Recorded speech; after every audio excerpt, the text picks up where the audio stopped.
Hallelujah. आइए हम सब वचन में जाने से पहले प्रार्थना करें। परमेश्वर यीशु, हम आज के वचन को तेरे हाथ में देते हैं प्रभु। हम मांगते हैं तेरी उपस्थिति यहाँ पे जोरों से आने दे। जो भी आज वचन आने वाला है प्रभु, इस वचन के द्वारा तो हमसे बात कर प्रभु, हमारे अंदर बदलाव होने दे प्रभु। सिर्फ सुनने वाले नहीं पर वचन पर चलने वाले लोग बने प्रभु। हम मांगते हैं प्रभु कि परमेश्वर तेरी उपस्थिति यहाँ पे वचन के टाइम पर जोरों से आने दे प्रभु। हर एक को छू ले, हर एक की ज़िंदगी को बदल प्रभु। हर एक के लाइफ में चंगाई, चमत्कार, छुटकारे होने दे और वचन के माध्यम से परमेश्वर लोगों के अंदर चंगाई लेकर आ प्रभु। यीशु के नाम से मैं प्रार्थना करती हूँ। आमेन, आमेन, आमेन। हालेलुया। ओके, आज का वचन में जाने से पहले मैं थोड़ा बैकग्राउंड देना चाहती हूँ।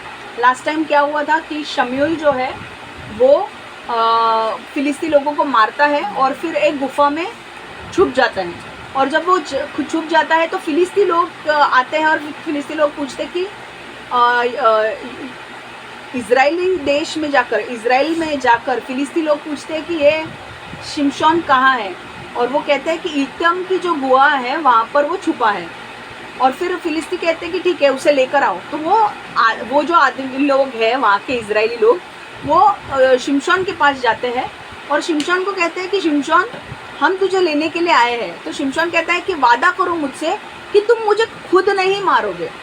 तो वो कहते हैं कि हम खुद नहीं मारेंगे तुझे, हम सिर्फ तुझे पकड़ेंगे, तुझे बांधेंगे और हम तुझे कहाँ लेकर जाएंगे, हम तुझे फिलिस्ती लोगों के पास दे देंगे। तो आज का हमारा जो वचन जो है वो जजेस 15, आज का जो वचन है जजेस 15 13 to 17 हम पढ़ेंगे। ओके, 13 से 17, मैंने 14 से 17 बोला था, 13 से 17। ओके, मैं इंग्लिश में पढ़ रही हूँ। जजेस 15 13 to 17। Agreed, they answered, we will only tie you up and hand you over to them, and we will not kill you. So they bound him with 2 new ropes and led him from the rock. Okay, and as he approached Lehi, the Philistine came toward him, shouting. The Spirit of the Lord came powerfully upon him. The ropes on his arms became like shard of flax, and the bindings dropped from his hands. Finding a fresh jawbone of donkey, he grabbed it and struck down 1,000 men. Then Samson said, with a donkey's jawbone I have made donkeys of them. With a donkey's jawbone I have killed 1,000 men. When he finished speaking, he threw away the jawbone, and the place was called Ramath Lehi. ताई तुम्ही इकडे बसा, तुमच्या पाय यायला लागले, इथे तिकडे जाणार। हिंदी में मैं पढ़ रही हूँ अब।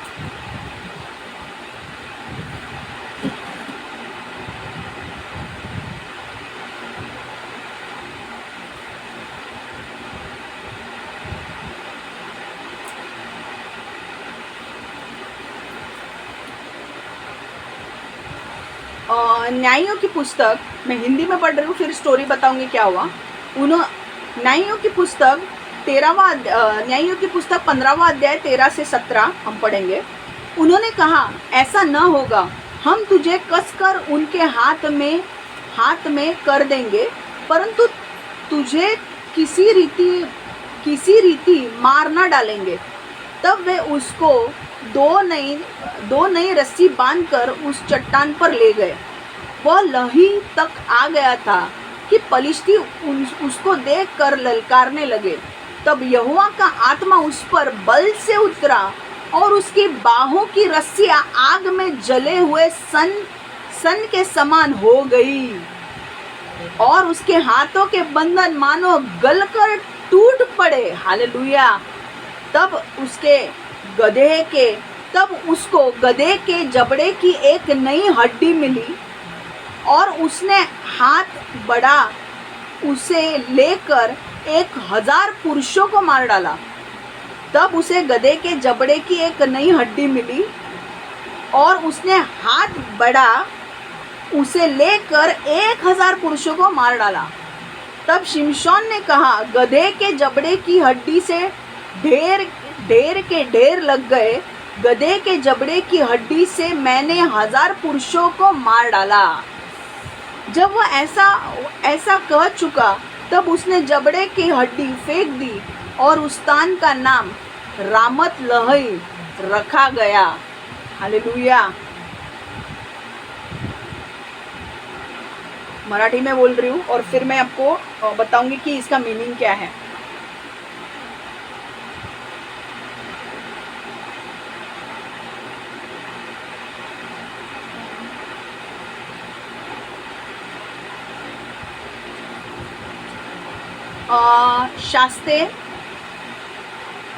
शास्ते 15 13 ते 17। शास्ते 15 13 ते 17। यहुदी म्हणाले, मान्य आहे, आम्ही फक्त तुला बांधून पलिश्त्यांच्या हवाली करतो, तुझ्या जीवाला धक्का लावणार नाही। त्याप्रमाणे त्यांनी शिमशोनाला 2 नवीन दोरखंडांनी बांधून गुहेतून वर आणले। शिमशोन लेही या ठिकाणी आला तेव्हा पलिश्ती लोक त्याला सामोरे आले। ते आनंदाने आरव्या मारत होते। त्याची वेळ शिमशोनामध्ये त्याच वेळी मी परत एक वेळा बोलते, शिमशोन लेही या ठिकाणी आला तेव्हा पलिश्ती लोक त्याला सामोरे आले। ते आनंदाने ओराव्या मारत होते। त्याच वेळी शिमशोनामध्ये परमेश्वराचा आत्माच्या प्रचंड सामर्थ्यानिशी संचार झाला। तेव्हा शिमशोनाचा दोरखंड जसे काही वाख्या जळलेल्या दोरीप्रमाणे कुचकामी झाले आणि त्याचमुळे ते त्याच्या दंडावरून आपोआप गळून पडले। तेव्हा शिमशोनाला तेथे एका मृत गाढवाचे जबड्याचे हाड सापडले। त्याच्या सहाय्याने त्याने 1000 पलिश्ती लोकांना ठार केले। तेव्हा शिमशोन म्हणाला, गाढवाच्या जबड्याच्या हाडाने मारली मी माणसे 1000, गाढवाच्या जबड्याच्या हाडाने रचली मी त्यांची उंच रास। बोलणे संपल्यावर शिमशोनाने ते हाड तेथेच खाली टाकले, म्हणून त्या जागेचे नाव पडले रमत लेही, म्हणजे जबड्याच्या हाडाची टेकडी। हालेलुया। ओके, तो हुआ क्या? अब देखो, हुआ ऐसे कि उन्होंने शिमशोन को बोला कि भाई हम तुझे पलिश्ती लोगों को देने वाले हैं, और उन्होंने 2 रस्सी से शिमशोन को बांध दिया। अब जैसे ही वो लेकर जा रहे थे, फिलिस्ती लोग सामने से आए और फिलिस्ती लोग आनंद से खुश होने लगे कि शिमशोन को पकड़वा गया। पर जैसे वो आनंद मना रहे थे तभी पवित्र आत्मा जोर से शिमशोन के ऊपर आया, और जैसे पवित्र आत्मा शिमशोन के ऊपर आया उसकी रस्सियां टूट गई। क्योंकि जलकर जैसे अपने आप, ऐसे मान लो कि जैसे उसकी रस्सियां को किसी ने आग लगा के तोड़ दिया है, पवित्र आत्मा जैसे आया उसके ऊपर जो रस्सियां बांध के रखी थी वो रस्सियां टूट गई और नीचे गिर पड़ी।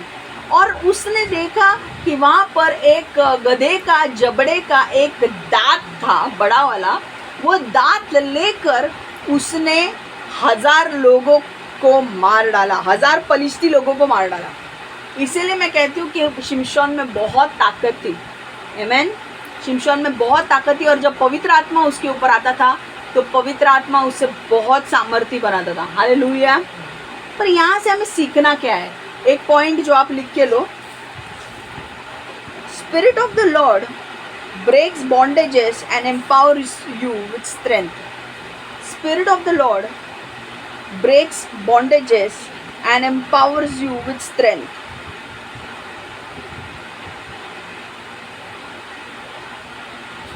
पवित्र आत्मा बंधन को तोड़ता है और तुम्हें सामर्थी बनाता है। पवित्र आत्मा बंधन को तोड़ता है और तुम्हें सामर्थी बनाता है। पवित्र आत्मा बंधन तोडतो आणि तुम्हाला सामर्थी बनवतो।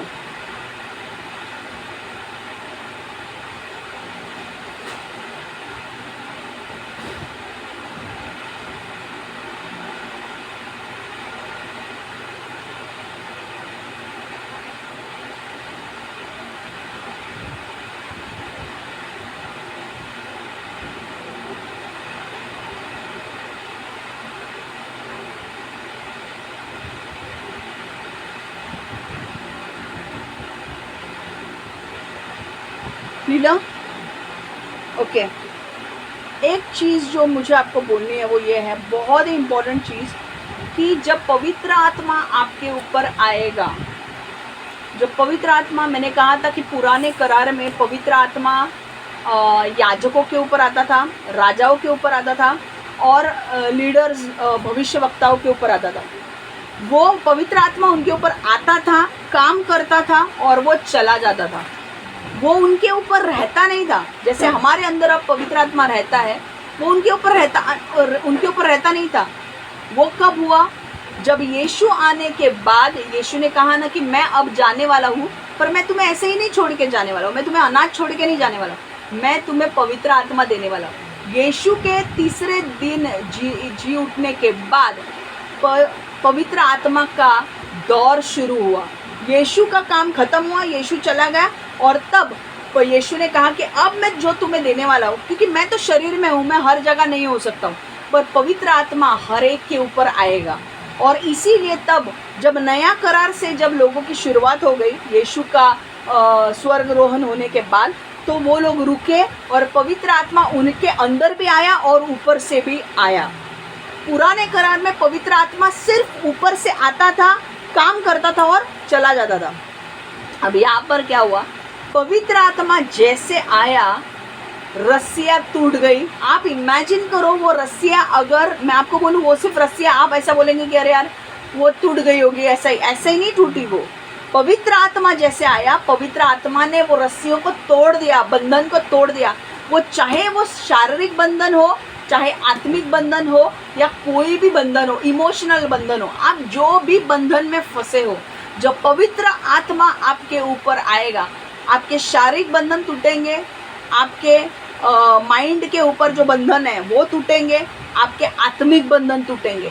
जिस प्रकार के बंधन में आप हो, अगर आप बोल रहे हो मेरे ऊपर जादू टोना किया है और मुझे पता है कि मुझे ऐसे मैं जिस तरीके से बिहेव करता हूँ, मैं जिस तरीके से काम करता हूँ, मुझे पता है कि ये सही नहीं है, मेरे ऊपर जादू टोना किया है, मैं डिप्रेशन में जाता हूँ, मैं बहुत एंशियस होता हूँ, मैं बहुत रोता हूँ, ये सारे बंधन है। और आपके जीवन में अलग अलग प्रकार के बंधन हो सकते हैं, पर मैं आज आपको एक खुशखबरी देना चाहती हूँ कि जब पवित्र आत्मा आपके अंदर आएगा, जब आप यीशु को ग्रहण करोगे अपने as a personal lord and saviour, आप यीशु को ग्रहण करोगे आपका परमेश्वर के रूप में, तो उस समय पवित्र आत्मा आपके अंदर आएगा और पवित्र आत्मा आपके बंधनों को तोड़ेगा। आमीन। देखो एक वचन को हम देखेंगे, यशायाह 10:27, आइज़ाया 10:27।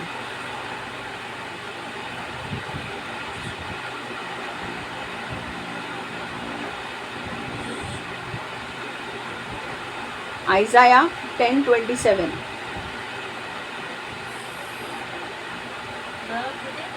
यशायाह 10:27।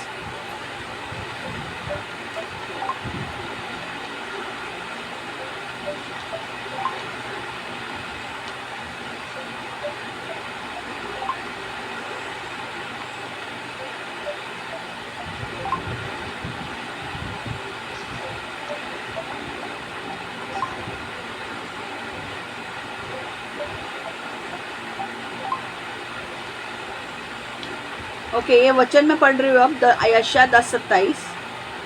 उस समय ऐसा होगा कि उसका बोझ तेरे कंधे पर से और उसका जुआ तेरे गर्दन पर से उठा लिया जाएगा और अभिषेक के कारण वो जुआ तोड़ डाला जाएगा।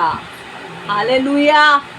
आपको उस समय ऐसा होगा कि उसका बोझ तेरे कंधे पर से और उसका जुआ तेरे गर्दन पर से उठा लिया जाएगा। मतलब जो भी आपके बोझ है, जो भी आपके ऊपर बोझ है, मानसिक बोझ है, मेंटल बोझ है, शारीरिक बोझ है या इमोशनल बोझ है, जो भी है, जो आप लेकर इतने सालों से चल रहे हो और आपको पता नहीं है कि मैं इसमें से कैसे बाहर आऊँ, तो परमेश्वर कह रहा है कि जब पवित्र आत्मा आपके ऊपर आएगा तो वो सारे बंधनों को तोड़ेगा। हालेलुया।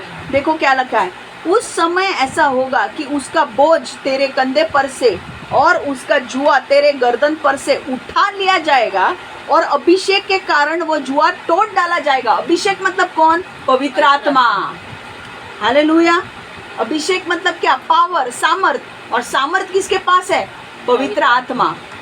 पवित्र आत्मा का सबसे एक्स के पुस्तक में अगर आप देखोगे, प्रेषितों के कृत्य में आप देखोगे तो वहाँ पे लिखा गया है कि जब पवित्र आत्मा तेरे ऊपर आएगा तो तू सामर्थशाली बन जाएगा। हालेलुया।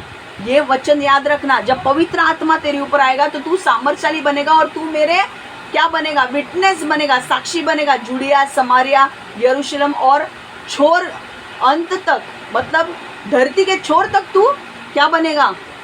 साक्षी बनेगा। तो एक इम्पोर्टेंट पॉइंट यहाँ से क्या लेना है कि जब भी पवित्र आत्मा आपके ऊपर आएगा वो आपके बंधनों को तोड़ेगा। और आपके बंधन, कोई भी बंधन होने दो, चाहे वो इमोशनल बंधन होने दो, भावनात्मक बंधन होने दो, चाहे वो शारीरिक बंधन होने दो, चाहे वो आत्मिक बंधन होने दो, कोई भी बंधन आपके टूटेंगे जब पवित्र आत्मा आपके ऊपर आएगा। हालेलुया। अब मैं यही वचन इंग्लिश में और मराठी में पढ़ रही हूँ।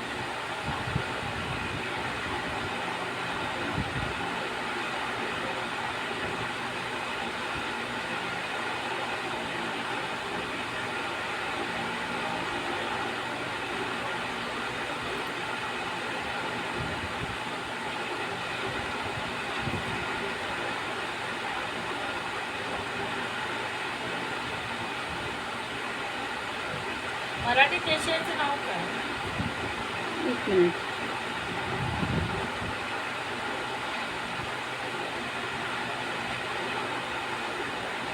यशाया।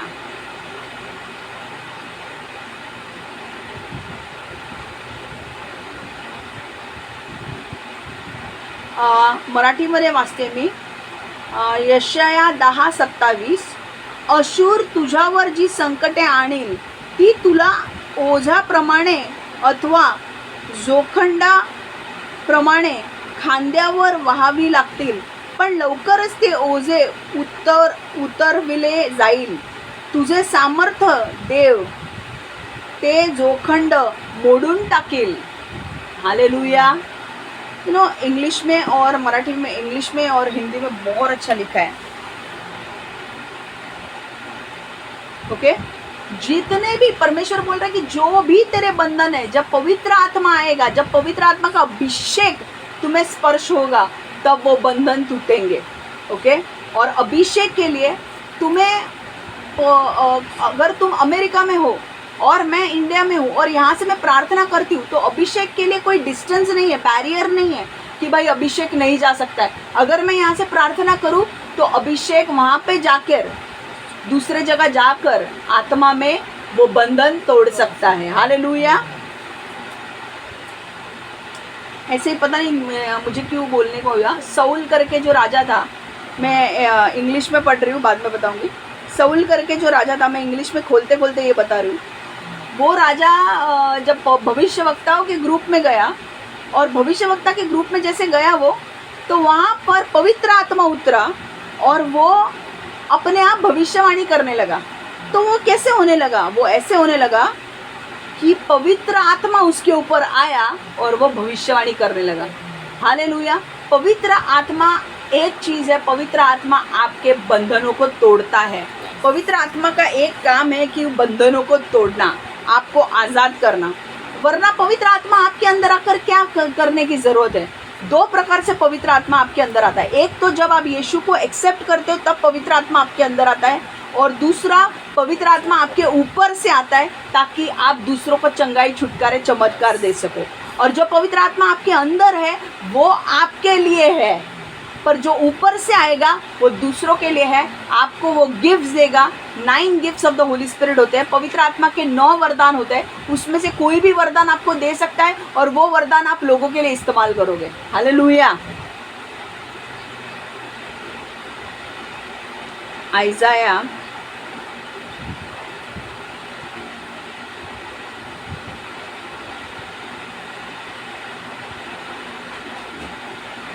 Isaiah 10, I'm reading from Isaiah 10:27.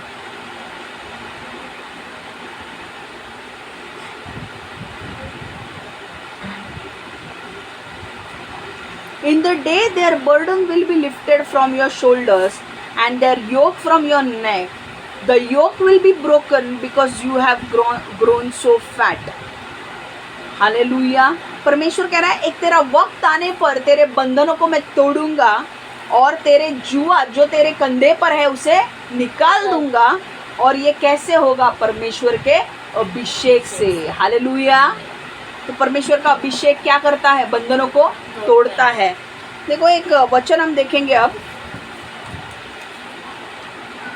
देखो शिमशोन देखो पहले एक चीज़ मुझे आपको बोलनी है कि शिमशोन जो था वो पहले डरा हुआ था। मैंने आपको लास्ट टाइम भी बताया कि उसका रिश्ता परमेश्वर के साथ उतना गहरा नहीं था। जब पवित्र आत्मा आता था तो वो स्ट्रांग बनता था, पर जब पवित्र आत्मा नहीं था तो वो डरता था। जब पवित्र आत्मा नहीं था उसके ऊपर तो उसके लोग जब उसको लेने के लिए आए तो वो डरने लगा कि क्या वो लोग उसे मार नहीं डालेंगे। अरे उसने इतने लोगों को मारा है, इतने लोग उसने शेर को मारा है, उसने लोगों को मारा है, फिर भी अपने लोगों से वो डरने लगा। क्यों? क्योंकि उसका रिलेशनशिप परमेश्वर के साथ नहीं था। मैंने कहा ना, तुम्हारा अगर रिलेशनशिप परमेश्वर के साथ नहीं है, छोटी छोटी बातें तुम्हें डराएगी, तुम्हें धमकाएगी कि तुम्हारा रिलेशन क्योंकि देखो अब तुम मुझे एक बात बताओ, अगर तुम्हारी दोस्ती किसी बड़े आदमी से है, ओके, और अगर तुम्हें कोई तंग करता है और वो बड़ा आदमी की बहुत बड़ी पहचान है, तो तुम्हें क्या होगा? तुम्हें डर लगेगा क्या? नहीं, क्योंकि मान लो सपोज तुम्हारी पहचान पुलिस डिपार्टमेंट के सबसे बड़े हेड से है, और अगर कोई तुम्हें छेड़ता है तो तुम्हें डर लगेगा क्या? नहीं। तुम क्या करोगे? घर पे आओगे, तुम्हारा फ़ोन उठाओगे और उस हेड को कॉल करोगे, बोलोगे कि ऐसे ऐसे आदमी ने किया है। तो पुलिस क्या करेगा? वो एक्शन लेगा उस आदमी के ऊपर। क्यों? क्योंकि वो तुम्हारा दोस्त है, वो तुम्हारी मदद करेगा। बट कई बार अब मैं आपको एक पूछना चाहती हूँ कि क्या ये दोस्त हमेशा अवेलेबल रहेगा आपके लिए? कई बार तो बीमार पड़ सकता है, कई बार वो मर सकता है, कई बार उसकी ट्रांसफ़र कहीं हो सकती है, तुम्हारा नंबर गुल हो सकता है। हर वक्त ये दोस्त काम में आएगा क्या? पुलिस का हेड नहीं, तो कौन काम में आएगा? परमेश्वर। तुम कहीं पे भी जाओ, कहीं पे भी जाओ, परमेश्वर की नज़र तुम्हारे ऊपर रहती है। और अगर तुम्हारा रिलेशनशिप उसके साथ अच्छा है तो तुम अपना फ़ोन उठा के परमेश्वर से बात करो। और एक तरीका जो परमेश्वर से डायरेक्टली बात करने का है वो है टंग्स में। जब तुम आत्मा में अपने टंग्स में जब बात करते हो, अन्य भाषा में जब बात करते हो, तब तुम परमेश्वर से डायरेक्टली बात करते हो। अगर तुम्हें अन्य भाषा का वरदान नहीं है, कोई बात नहीं, तुम डायरेक्टली परमेश्वर को बोल दो, परमेश्वर ऐसी ऐसी चीज़ है, मुझे मदद कर। परमेश्वर पवित्र आत्मा द्वारा आपके लिए मार्ग को खोलेगा। हालेलुया। देखो जब शिमशोन के ऊपर पवित्र आत्मा नहीं था तो वो अपने लोगों से ही डर रहा था। गुए में जब वो लोग लेने के लिए आए तो वो बोल रहा था, मैं हाथ जोड़ता हूँ, आप लोग प्रॉमिस करो मेरे को आप नहीं मारोगे। अरे तूने अभी इतने लोगों को मारा ना, तूने शेर को भी मारा ना, अब तेरी हिम्मत कहाँ गई? हिम्मत गई क्योंकि पवित्र आत्मा निकल गया। समझ में आ रहा है? बट देखो पवित्र आत्मा अब हमारे अंदर भी है और ऊपर से भी आ सकता है। बट सबसे ज़्यादा इम्पोर्टेंट बात क्या है? हमारा रिलेशनशिप गॉड के साथ होना। पवित्र आत्मा जब आप नए नियम में हो, पवित्र आत्मा जब आप यीशु को ग्रहण करोगे, पवित्र आत्मा आपके अंदर आएगा, वो रहेगा आपके साथ, वो कभी आपको छोड़ के नहीं जाएगा। बट आपका संबंध, अगर पवित्र आत्मा आपके साथ है बट आप कभी प्रार्थना ही नहीं करते हो, तो आपको लगता है पवित्र आत्मा आपको मदद करेगा? मतलब वो मदद भी करेगा तो भी आप सुन पाओगे? क्योंकि आपको उसकी आवाज़ सुनने की आदत पड़नी चाहिए। आप एक दोस्त के साथ हो, आप एक दोस्त ने आपको, सपोज आप ऐसे बैठे हो और आपको किसी ने आवाज़ लगाई, आपको पता है कि ये औरत ने मुझे आवाज़ लगाई है। संध्या दाई की एक फ्रेंड है रेखा करके, वो अगर संध्या दाई ऐसे चल रहा और पीछे से रेखा ने आवाज़ दिया तो संध्या दाई को तुरंत पता चल जाएगा कि यार रेखा बुला रही है। क्यों? क्योंकि रेखा के साथ संध्या दाई ने बहुत बातें की है।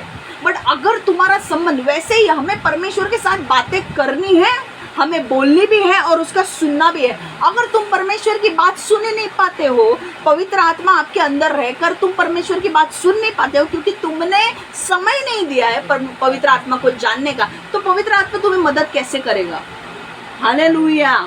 इसलिए सबसे इम्पोर्टेंट बात क्या है? रिलेशनशिप परमेश्वर के साथ बनाओ। कैसे बनाओगे? प्रार्थना करके, वर्शिप करके, आराधना करके, बाइबल पढ़ के अपना एक संबंध परमेश्वर के साथ बनाओ। और मैं और एक चीज़ बोलती हूँ, कई बार ऐसा हो सकता है कि आपको रोज़ बाइबल पढ़ने के लिए नहीं होगा, शायद से कभी कुछ काम आ जाएगा, नहीं होगा, बट एक ऑथेंटिसिटी रखो, मतलब आपका लाइफ है ना जेन्युइन रखो पवित्र आत्मा के साथ। जेन्युइन मतलब ईमानदारी से रहो उसके साथ, है ना। कभी कभी हमारे जीवन में ऐसे कभी दिन आते हैं कि हम बाइबल नहीं पढ़ पाएंगे, प्रेयर नहीं कर पाएंगे, तो क्या हमारा रिश्ता टूट गया? नहीं, हमें पता है आत्मा में हमें कनेक्ट होना है परमेश्वर के साथ। पर ऐसा नहीं है कि रोज आप बाइबल ही नहीं पढ़ो, यही नहीं मत करो। आपको होता है तो आपको करना ही है, ताकि उससे आपका कनेक्शन और गहरा हो जाएगा।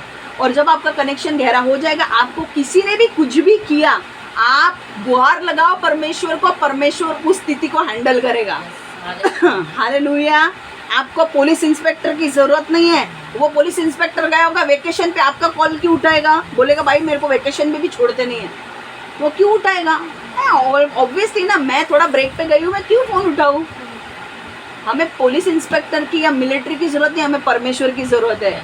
पुलिस इंस्पेक्टर बेचारा इधर होगा, तुम दूसरे जगह पे फॉरेन में गए, वहाँ पे कुछ हुआ तो क्या करोगे तुम?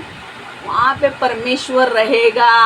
जंगल में जा, पाताल में जा, पानी के नीचे जा, वहाँ पे कौन आएगा तुम्हें बचाने के लिए? परमेश्वर। क्योंकि परमेश्वर पवित्र आत्मा ओमनी प्रेजेंट है। ओमनी प्रेजेंट मतलब हर जगह उपस्थित है। हालेलुया।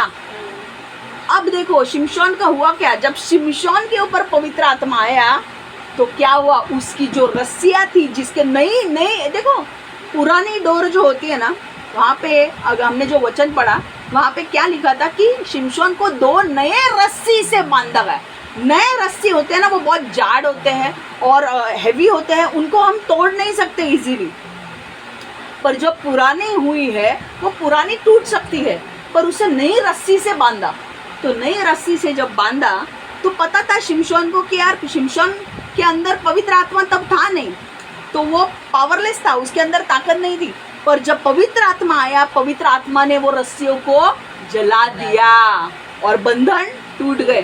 तो इसी से समझो कि भाई तुम्हारे बंधन कुछ भी हो जाने दो, कोई भी बंधन, हर बंधन आपका टूटेगा अगर आपका रिश्ता परमेश्वर के साथ है और पवित्र आत्मा, आप परमेश्वर से प्रार्थना करते हो तो पवित्र आत्मा आपके बंधन तोड़ेगा। हालेलुया। और आगे चल के मेरा विश्वास है बहुत सारे लोग यीशु में आने वाले हैं, बहुत सारे लोगों के बंधन टूटने वाले हैं। आमीन। चाहे जो प्रकार के बंधन हो, कुछ लोगों के बंधन ऐसे होते हैं कि वो लोग उनके कुछ साल के बाद डिवोर्स हो जाता है। अब देखो ऐसे लोगों के बंधन होते हैं, एंड इसे इविल साइक्लिक पैटर्न कहते हैं। 15 साल इसके साथ रहा, 15 साल के बाद दूसरी वाइफ, 15 साल हो गए, ये वाइफ का टूट गया रिश्ता, फिर तीसरी वाइफ। 15 साल का टाइम पैटर्न होता है, उसके बाद वो टूटता है। ये क्या है? ये बंधन है। कुछ लोगों को देखो, आप जॉब पे के लिए जाने की कोशिश करोगे, वो जॉब कर ही नहीं पाएंगे, ये बंधन है। कुछ लोग बोलोगे अरे मैंने इतनी बार कोशिश की बच्चा होने के लिए, पर बच्चा हो ही नहीं रहा है, क्या हो रहा है? बंधन है। कुछ अंधकार की शक्तियाँ बच्चा होने नहीं दे रही है, और अंधकार की शक्तियों के साथ फाइट करना है तो कौन आपको चाहिए? पवित्र आत्मा। मैन देखो, अब और एक वचन हम देखेंगे, दानियल 3:12-30।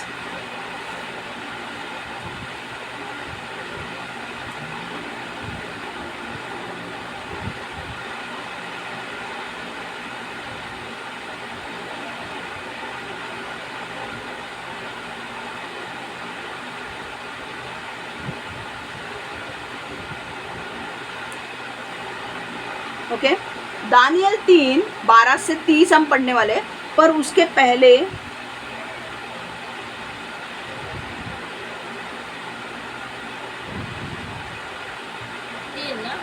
हाँ,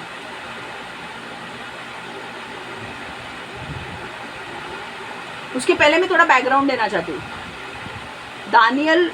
दानियल 3:12-30 सुनो। अब क्या हुआ था देखो, दानियल 3:12-30 में क्या हुआ था देखो। नबूकदनेस्सर ने एक बड़ी 90 फीट की एक मूर्ति बनाई, और इंग्लिश में लिखा है 90 फीट, हिंदी में लिखा है 60 फीट। तो मुझे पता नहीं आपके बाइबल में क्या लिखा है, मैं इंग्लिश के हिसाब से जा रही हूँ। वहाँ पे 90 फीट, इंग्लिश में 60 फीट लिखा है, हिंदी में 90 फीट लिखा है, और 9 फुट लंबी यहाँ से 9 फुट लंबी, मतलब इतनी बड़ी हो सकती है वो, इतनी बड़ी 90 फीट या 60 फीट की इतनी बड़ी मूर्ति बनाई। और जब मूर्ति बनाई तो वो दूरा करके एक जगह है, वहाँ पर वो रख दी गई। और बाद में सारे ऑफिशियल्स को, जो भी नेबुकदनेस्सर के नीचे थे, उनको बोला गया कि जब तूरी बजाई जाएगी तो सारे लोग जितने भी नेबुकदनेस्सर के अंडर है, जितने प्रांत नेबुकदनेस्सर के अंडर है, जब तूरी बजाई जाएगी उनको क्या करना है, उनको झुकना है और उस मूर्ति के सामने उनको झुकना है। और वहाँ पे लिखा था कि अगर कोई भी व्यक्ति उस मूर्ति के सामने नहीं झुकेगा तो उसे आग के भट्टी में डाल दिया जाएगा। ठीक है, तो क्या हुआ, जैसे ये तूरी बजती थी वहाँ के सारे लोग तुरंत घुटने पे जाते थे एंड वो सोने की जो मूर्ति थी उस मूर्ति के सामने वो दंडवत करते थे, झुकते थे। अब ऐसा हुआ कि कुछ एस्ट्रोलॉजर्स ने, कुछ लोगों ने देखा कि शद्रैक, मिशैक और अबेदनेगो जो है वो मूर्ति के सामने झुक नहीं रहे हैं। और वो इसलिए उन्होंने क्या किया, उन तीनों को पकड़ा और नेबुकदनेस्सर के सामने लाया और उन्हें आग के भट्टी में डाल दिया गया। ओके, अब मैं वचन पढ़ रही हूँ, फिर वचन में हम समझेंगे। बट ओके, Daniel 3:12-30 में पढ़ रही हूँ। But there are some Jews whom you have set over the affairs of province of Babylon, Shadrach, Meshach, Abednego, who pay no attention to you, your majesty. They neither serve your gods nor worship the image of gold you have set up. Furious with rage, Nebuchadnezzar summoned Shadrach, Meshach and Abednego. So these men were brought before the king. And Nebuchadnezzar said to them, Is it true, Shadrach, Meshach, Abednego, that you do not serve my God or worship the image of gold I have set up? Now when you hear the sound of the horn, flute, zither, lyre, harp, pipe, and all kinds of music, if you are ready to fall down and worship the image I made, very good. But if you do not worship it, you will be thrown immediately into blazing furnace. Then what God will be able to rescue you from hand? Okay?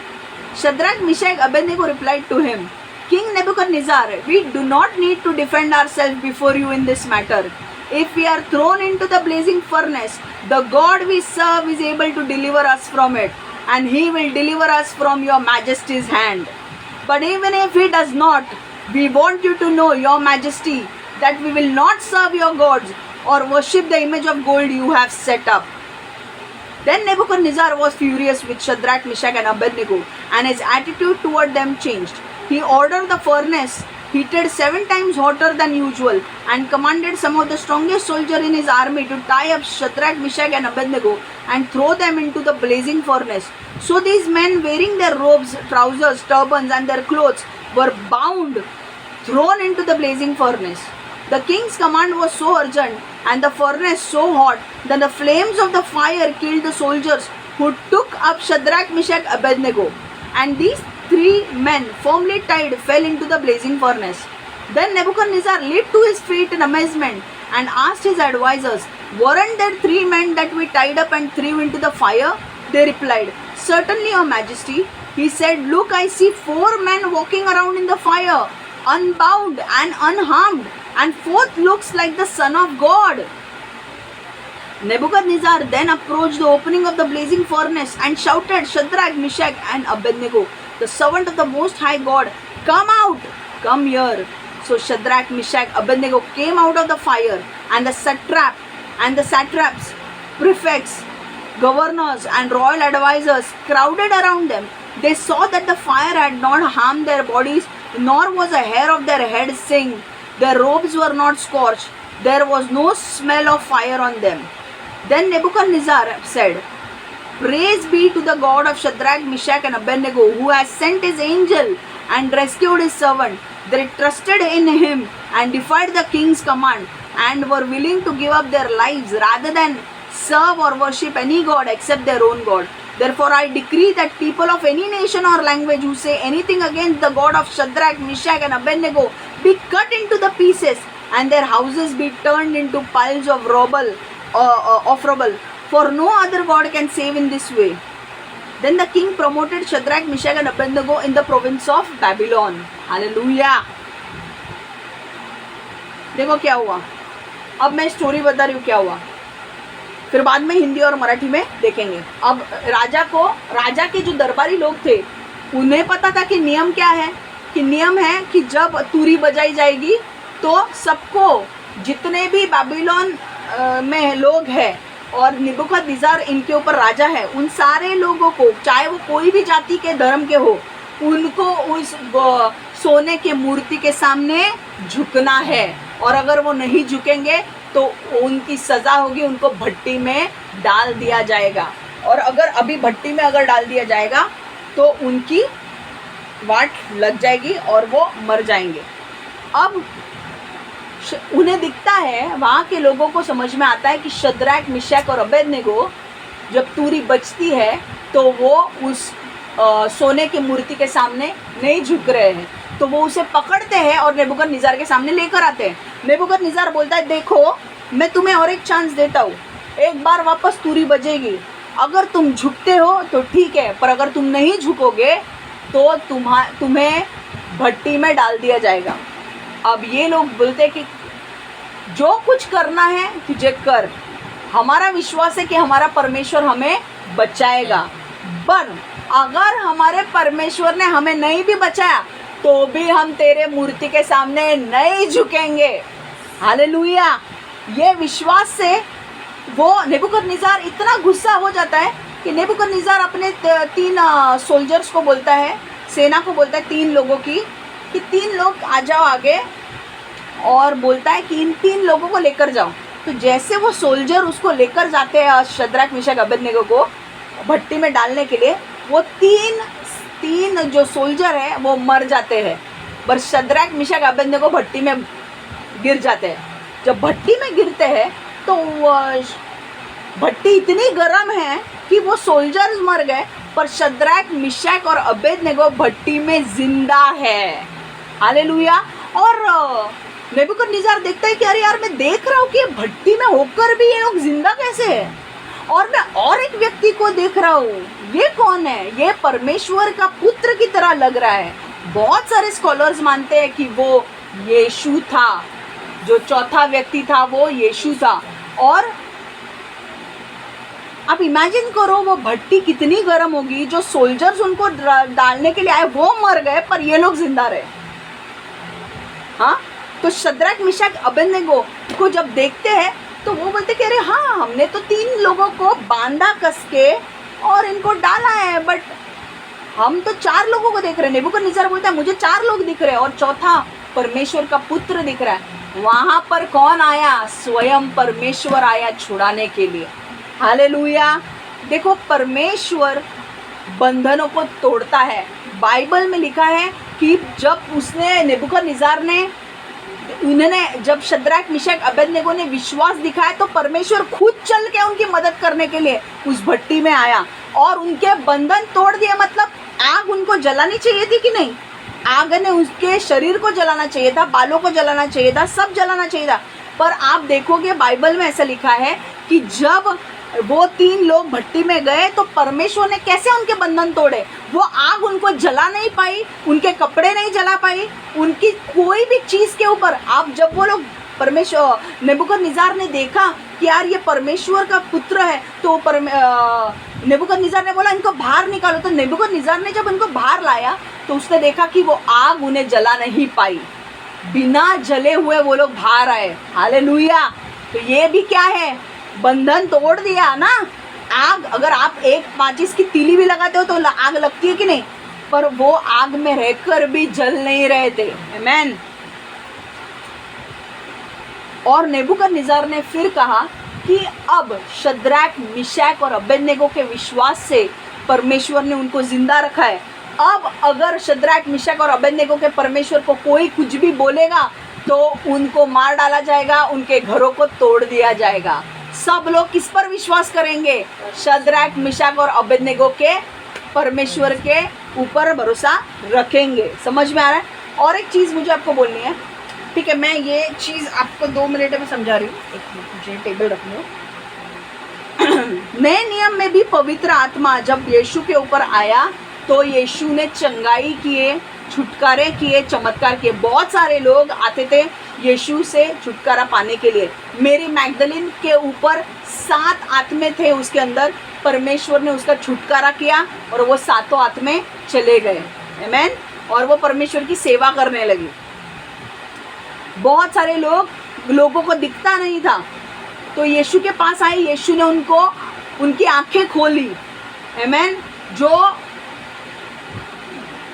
Blind from birth, ऐसे नहीं कि यार उनको दिख नहीं रहा था, आधे में थोड़ी दिख रहा था, दोनों केसेस यीशु ने हैंडल किए। जब पवित्र आत्मा, देखो यीशु जब बपतिस्मा लेने के लिए गया, पता नहीं मुझे ये ऐसा लग रहा है कि ये मैं थोड़ा बोलूँ और बाद में हिंदी और मराठी में आऊँ दानियल के इसमें। ये पवित्र आत्मा जब उतरा यीशु, जो यूहन्ना बपतिस्मा के पास जब यीशु बपतिस्मा लेने के लिए गया, तो यीशु के ऊपर पवित्र आत्मा आया और पूरा पवित्र आत्मा से यीशु भर गया। और बाद में उसने जब अपनी मिनिस्ट्री शुरू की तो काना में पहला चमत्कार किया, उसने पानी को दाखरस में बदला। उसने अंधे लोगों को रोशनी दी, देखने लगे। वो कुछ एक अंधा था, उसको थोड़ा नहीं दिख रहा था, उसको पूरा दिखने लगा। एक अंधा ऐसे था, वो जन्म से अंधा था। लोग बोलने लगे इसने पाप किया, इसके बाप ने पाप किया। यीशु ने बोला किसी ने पाप नहीं किया है, ये परमेश्वर के महिमा के लिए हो रहा है कि मैं उसे चंगा करूंगा और परमेश्वर को महिमा मिलेगी। तो जन्म से अंधे, जन्म से लंगड़े लोगों को परमेश्वर ने चलाया, जन्म से अंधे लोगों को रोशनी दी। कुछ लोगों को सुनाई नहीं दे रहा था, उनके कानों को खोला, लंगड़े लोग चलने लगे, अंधे लोग देखने लगे, बहरे सुनने लगे। कई बार कुछ लोग आते थे यीशु के पास जिनको बोलने नहीं आता था, और यीशु ने स्पिरिट ऑफ डम एंड डेफ, जो सुनना नहीं आता था, डेफ स्पिरिट को निकाल दिया। ओके, वो चंगा हो गया, वो सुनने लगा। डम स्पिरिट मतलब जो बोल नहीं सकता, उसका स्पिरिट था, उसके वजह से वो बात नहीं कर पाता था, वो स्पिरिट को निकाल दिया, डिलीवरेंस किया, बोलने लगा। ये कैसे होने लगा? पवित्र आत्मा के द्वारा।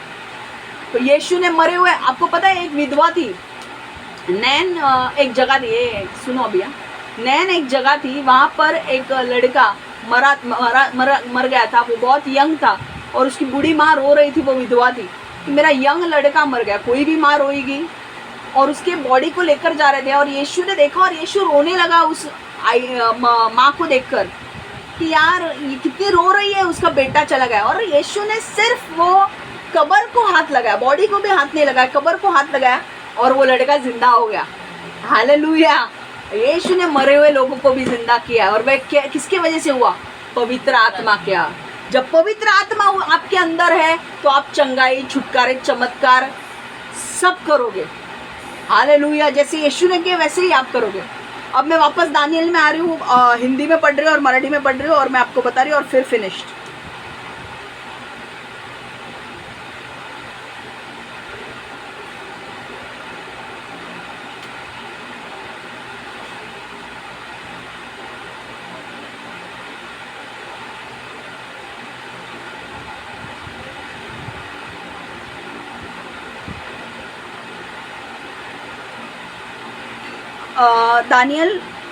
दानियल 12 से मैं पढ़ रही हूँ।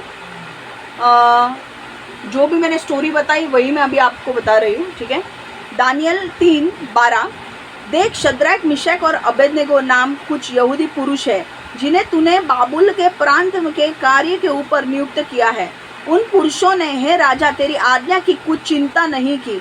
वे तेरे देवता की उपासना नहीं करते और जो सोने की मूर्त तूने खड़ी कराई है उसको दंडवत नहीं करते। तब नेबूकदनेस्सर ने रोष और झलझलाहट में आकर आज्ञा दी कि शद्रक, मिशक और अबेदनेगो को लाओ। तब वे पुरुष राजा के सामने हाजिर किए गए। नेबूकदनेस्सर ने उनसे पूछा, हे शद्रक, मिशक और अबेदनेगो, तुम लोग जो मेरे देवता की उपासना नहीं करते और मेरी खड़ी कराई हुई सोने की मूर्त को दंडवत नहीं करते, सो क्या तुम जानबूझकर ऐसा करते हो?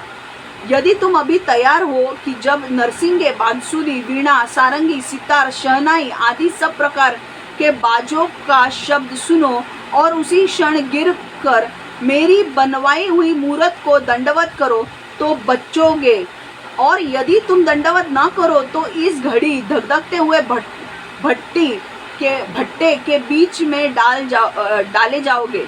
फिर ऐसा कौन देवता है जो तुमको मेरे हाथ से छुड़ा सके? देखो क्या बोल रहा है, ऐसा कौन देवता है कि अगर मैंने तुम्हें भट्टी में डाला तो भट्टी से छुड़ा सकता है। देखो परमेश्वर बातें बहुत सीरियसली लेता है। तुम अगर परमेश्वर के भक्त हो और परमेश्वर के बारे में कोई भी बकवास कर रहा है ना, परमेश्वर आके बताएगा कि मैं उसके साथ हूँ। हालेलुया। क्योंकि नेबूकदनेस्सर को इतना घमंड चढ़ गया था कि उसे लगा कि मेरे हाथ से तेरे को कौन बचाएगा। तो परमेश्वर ने दिखाने के लिए कि मैं उनका परमेश्वर हूँ, वहां पर एक्चुअल वो भट्टी में उतरा यीशु। आमीन। उसने क्या बोला, फिर ऐसा कौन देवता है जो तुमको मेरे हाथ से छुड़ा सके? देखो घमंड, देखो कौन देवता है। तो परमेश्वर ने बोला रुक, मैं दिखाता हूँ तेरे को कौन देवता है। शद्रक, मिशक और अबेदनगो ने राजा से कहा, हे नेबूकदनेस्सर, इस विषय में तुझे उत्तर देने का हमें कुछ प्रयोजन नहीं जान पड़ता। हमारा परमेश्वर जिसकी हम उपासना करते हैं वह हमको उस धधकते हुए भट्टी के आग से बचाने की शक्ति रखता है। वरन है राजा, वह हमें तेरे हाथ से भी छुड़ा सकता है। परंतु यदि नहीं तो हे राजा, तुझे मालूम हो कि हम लोग तेरे देवता की उपासना नहीं करेंगे और न तेरी खड़ी कराई हुई सोने की मूरत को दंडवत करेंगे। तब नेबूकदनेस्सर झंझला उठा और उसके चेहरे का रंग शद्रक, मिशक और अबेदनगो की ओर बदल गया, और उसने आज्ञा दी कि भट्टे को 7 गुना अधिक धधका दो, मतलब और भट्टी 7 गुना बढ़ा दो। फिर अपनी सेना में कई एक बलवान पुरुषों को उसने आज्ञा दी कि शद्रक, मिशक, अबेदनगो को बांधकर उन्हें धधकते हुए भट्टी में डाल दो। तब वे पुरुष अपने मोजों, अंगारखों, बागों और वस्त्रों सहित बांधकर उसे धधकते हुए भट्टी में डाल दिए गए। वह भट्टा तो राजा की दृढ़ आज्ञा होने के कारण अत्यंत धधकाया गया था।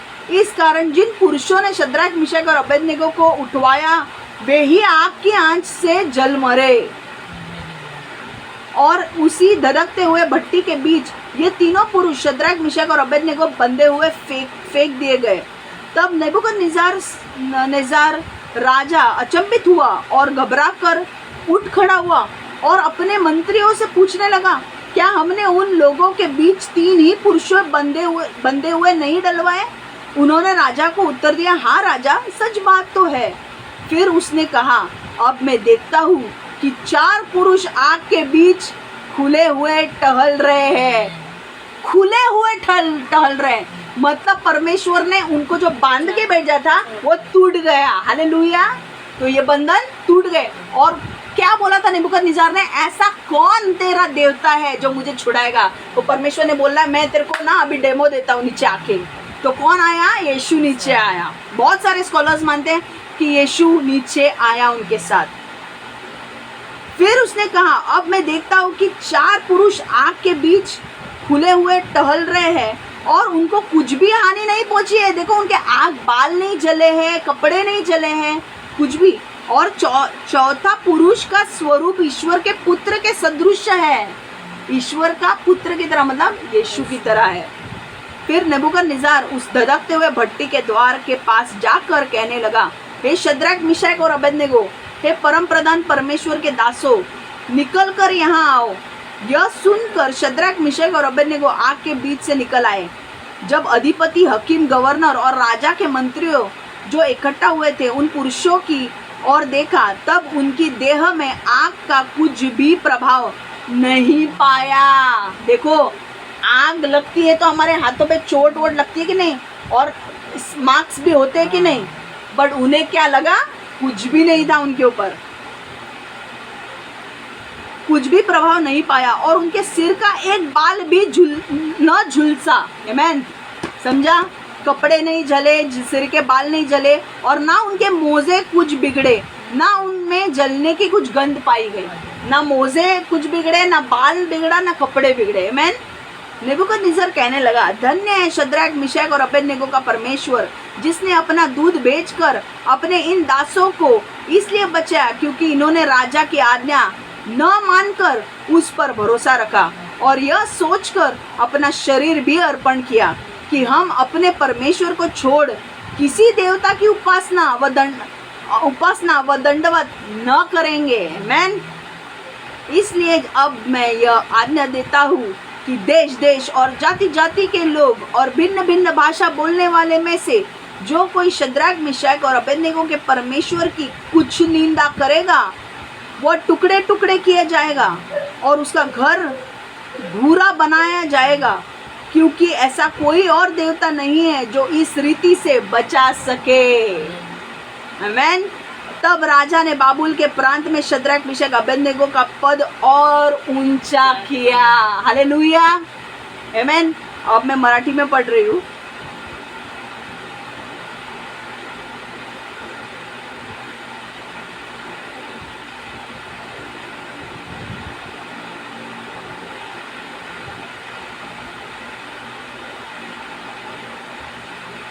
पण राजा काही मराठी में दानियल 3:12-30। हिंदी में मैंने जो पढ़ा था वो है दानियल 3:12-30। अब मैं मराठी में पढ़ रही हूँ। दानियल 3:12-30।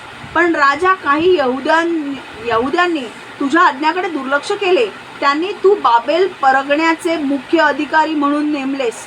शद्रक, मिशक, अबेदनगो हेच ते यहुदी होत ते तुझ्या देवताला पूजत नाहीत।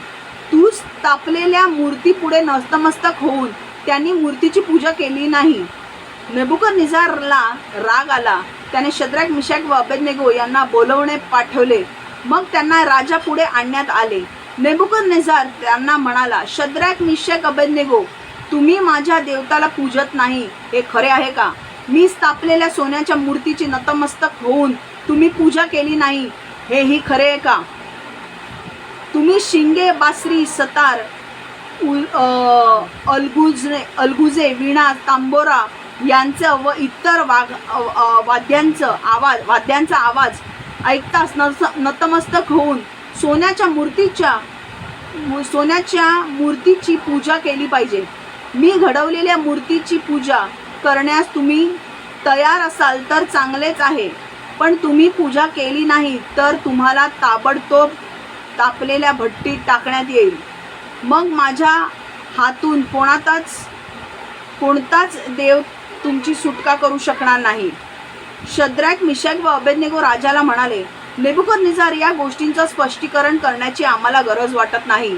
जर तू आम्हाला भट्टीत टाकलेस तर आम्ही उपासना करीत असलेल्या देव आमचे रक्षण करू शकतो आणि त्याची इच्छा असल्यास तो तुझ्यापासून आमचा बचावही करू शकतो। पण जर देवाने आम्हाला वाचवले नाही तर हे राजा, आम्ही तुझ्या देवांना आम्ही भजणार नाही हे लक्षात ठेव।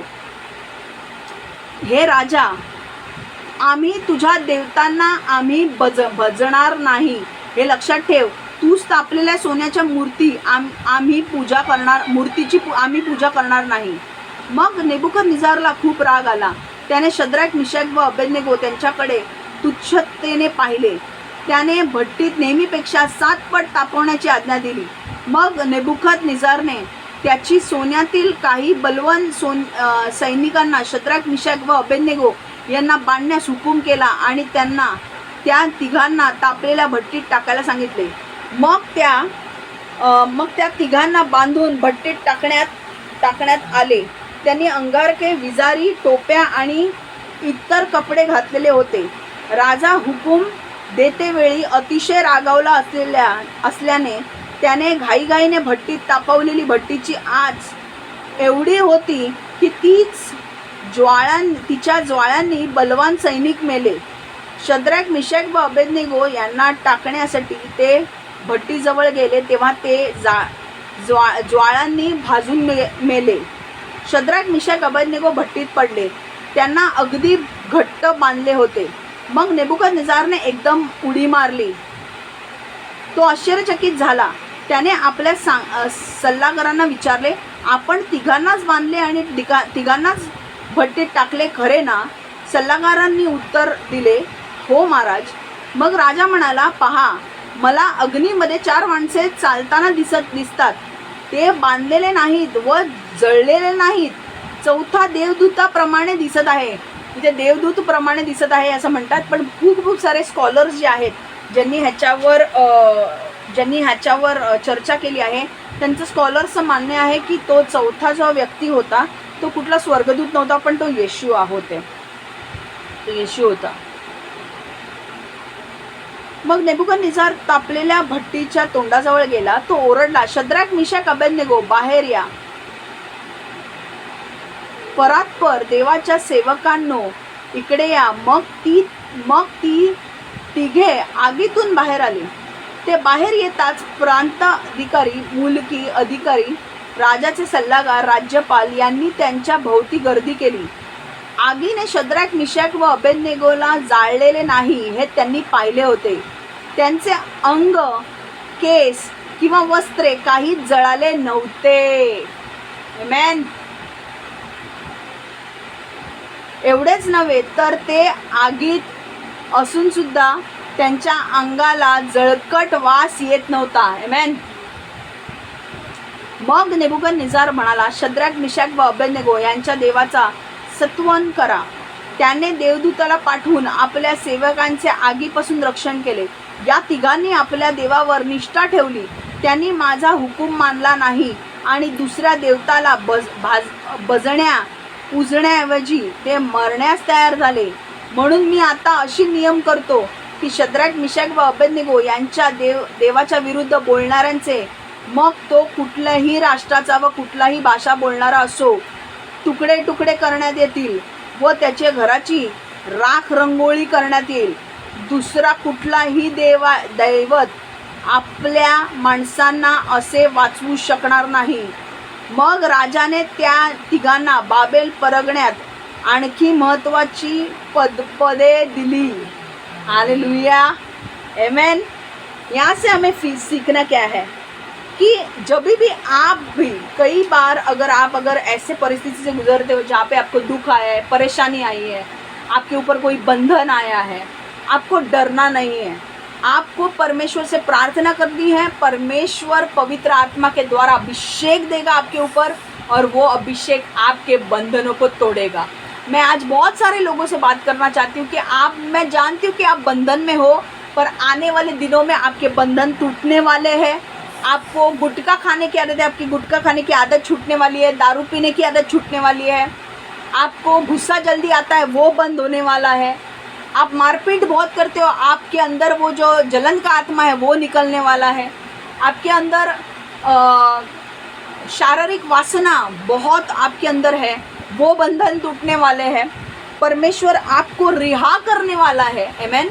और ये भविष्यवाणी आपके लिए आ रही है. आप जानते हो कि कुछ चीज़ें हैं, कुछ लोगों को घर नहीं ले पा रहे थे, पैसा है, सब है, फिर भी उनका घर नहीं हो रहा था क्योंकि उनके ऊपर कुछ बंधन थे, कुछ श्राप थे. पवित्र आत्मा ने, जैसे हमने प्रार्थना की, जब वो प्रार्थना करके वो बंधन टूटे तो वो घर ले पाए. ओके. जब पवित्र आत्मा आपके ऊपर आएगा, आपके सारे बंधन टूटने वाले हैं.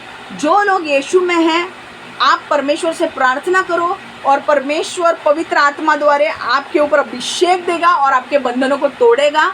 ये मुझे परमेश्वर कह रहा है. आप प्रार्थना करो. और जो लोग यीशु में नहीं हैं, जो मेरा वचन सुन रहे हैं, मैं आने वाले दिनों में आपसे कहना चाहती हूँ कि आपके बहुत सारे बंधन टूटने वाले हैं. आपको रिहाई मिलने वाली है, आपको आज़ादी मिलने वाली है और आपका उद्धार होने वाला है. सबसे बड़ा बंधन जो आपका टूटने वाला है वो ये बंधन है कि आप अंधेरे से उजाले में आने वाले हो. आमेन. और अगर पवित्र आत्मा अगर आपके साथ है, अभिषेक आपके ऊपर है, तो आपका कोई बिगाड़ नहीं सकता. परमेश्वर अगर आपके साथ है तो आप मेजॉरिटी हो. आप बोलोगे कि अरे यार हमारे दुश्मन तो आप बहुत है. दुश्मन को कितने भी होने दो, अगर परमेश्वर तुम्हारे साथ है तो तुम्हारे दुश्मन परमेश्वर से कम ही है. आमेन. और तुम्हारे दुश्मनों के पास ना शैतान के पास उतनी ताकत है, लूसीफर के पास ताकत है, ना उसके डीमंस के अंदर उतनी ताकत है. परमेश्वर सामर्थ्य है और परमेश्वर कोई भी बंधन तोड़ने के लिए, चाहे वो शारीरिक हो, आत्मिक हो, इमोशनल बंधन हो, कोई भी बंधन तोड़ने के लिए तैयार है। बहुत सारे लोगों के सोल टाइज भी टूटने वाले हैं जो गलत सोल टाइज है, आप बंधनों में बंध गए हो, जो गलत सोल टाइज है वो भी टूटने वाले हैं और आने वाले दिनों में आप एक नई जिंदगी जीने वाले हो। मैं आपको लिख के देती हूँ, 2026 आपके लिए एक बहुत बड़ा वर्ष होने वाला है। जिनका उद्धार नहीं हुआ है, जिनका उद्धार नहीं हुआ है, मैं उनके लिए बोल रही हूँ 2026 आपके उद्धार की शुरुआत होने वाली है। आप अंधेरे से उजाले में आओगे और वो सबसे बड़ा बंधन टूटेगा। परमेश्वर ने वचन में कहा है कि सबसे बड़ी चीज़ क्या है। परमेश्वर के चेले बोलने लगे कि यीशु तूने हमें जब भेजा ना, हमने चंगाई, छुटकारे, चमत्कार किए। और वो यीशु के पास आए और यीशु को बोलने लगे कि जो अंधकार की शक्ति है ना, वो भी तेरे नाम से डरती है। तो यीशु ने कहा उनसे कि पता है सबसे बड़ी चीज़ क्या है? सबसे बड़ी चीज़ ये नहीं है कि तुमने छुटकारे किए, तुमने चंगाई की। सबसे बड़ी चीज़ ये है कि उनका नाम जीवन की पुस्तक में लिखा गया है। आमीन। जब एक व्यक्ति अंधेरे से उजियाले में आता है, जब शैतान के साथ उसका कवनन टूटकर वो परमेश्वर के साथ आता है, तब उसका सबसे बड़ा बंधन टूटता है। और जब परमेश्वर के साथ तुम आते हो तो परमेश्वर तुम्हें सब देने के लिए तैयार हो जाता है, चाहे वो चंगाई हो, छुटकारा हो, चमत्कार हो, जिसके लिए आप वेट कर रहे हो।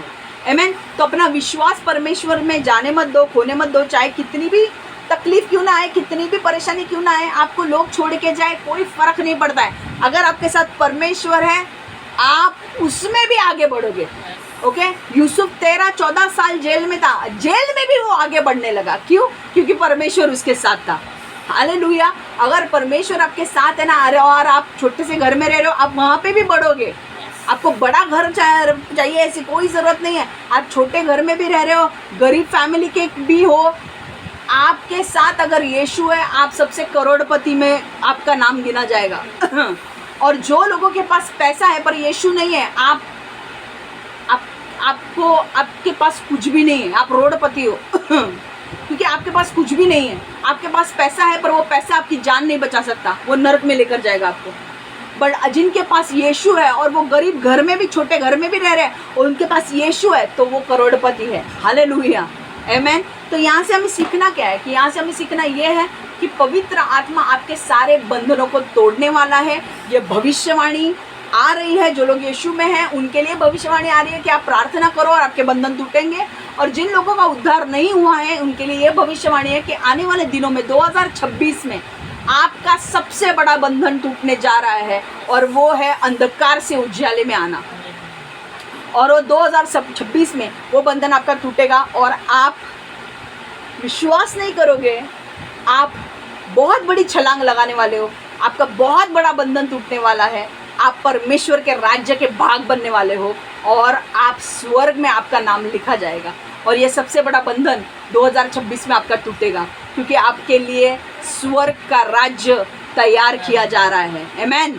हालेलुया। सो परमेश्वर, हम धन्यवाद देते हैं प्रभु हमें इनकरेज करने के लिए। बहुत सारे लोग दुखी है, हमारा ये बंधन है, हमारा वो बंधन है। 2026 आपका नाम स्वर्ग की पुस्तक में लिखा जाने वाला है।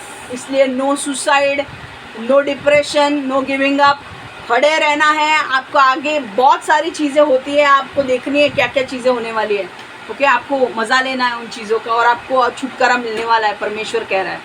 ओके। तो हम प्रार्थना करते हैं, परमेश्वर यीशु हमें मदद कर प्रभु। आज तूने हमें सिखाया कि पवित्र आत्मा हमारे सारे बंधनों को तोड़ता है। वो बोझ को, पवित्र आत्मा बोझ को हटाने वाला परमेश्वर है और हमारे बोझ को निकालने वाला और बंधनों को तोड़ने वाला परमेश्वर है। पवित्र आत्मा, जितने लोग आज हमसे इस वीडियो से कनेक्टेड है, हर एक के बंधनों को तोड़ दे, हर एक के बोझ को निकाल दे, हर एक को छुटकारा दे यीशु के नाम से। चाहे वो शारीरिक बोझ हो, मानसिक बोझ हो या आत्मिक बोझ हो, हर एक बोझ से छुटकारा दे और हर एक को ब्लेस कर, आशीर्वादित कर। यीशु के नाम से मैं प्रार्थना करती हूँ। Amen, amen, amen. God bless you all. Take care.